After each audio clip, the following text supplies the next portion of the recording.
Hey there, plant lovers! Welcome back to GardenWrld, your go-to channel for everything houseplants. Today, we're tackling a topic that can make a big difference in how well your plants thrive: understanding plant hardiness zones. So, let's get started. First, let's talk about what plant hardiness zones actually are. The USDA Plant Hardiness Zone Map divides North America into 13 zones based on the average minimum winter temperature. Each zone represents a 10 degrees Fahrenheit difference in the average minimum temperature.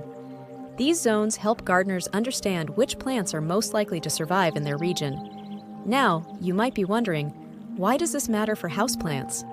Even though most houseplants are grown indoors, understanding their hardiness zone can give you valuable insights into their care requirements.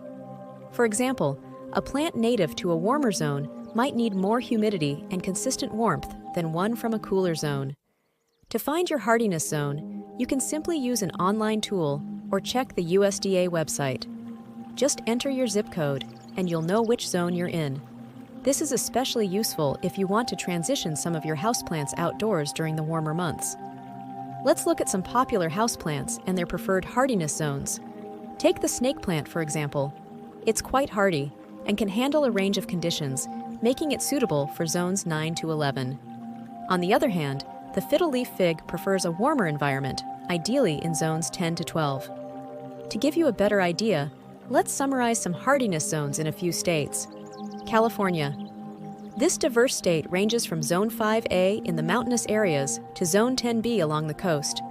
Los Angeles, for instance, is in Zone 10B, making it ideal for tropical houseplants.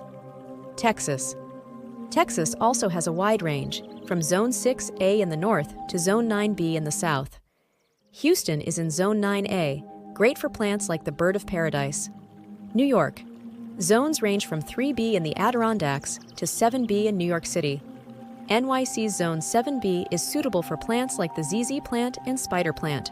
Florida. Mostly warm, Florida ranges from Zone 8A in the north to 11A in the south. Miami is in Zone 10B, perfect for tropical plants like the monstera. But what if your home doesn't match the ideal zone for your plant? Don't worry, you can still create a comfortable environment for them. Use humidifiers for tropical plants, keep them away from drafty windows in winter, and ensure they get adequate light. Remember, understanding the natural habitat of your plants and mimicking those conditions as closely as possible will help them thrive. Pay attention to factors like light, humidity, and temperature to keep your green friends happy and healthy. So, there you have it, an introduction to plant hardiness zones and why they matter for your houseplants. If you found this video helpful, give it a thumbs up and subscribe to GardenWrld for more plant care tips. Don't forget to hit the bell icon so you never miss an update. Happy gardening!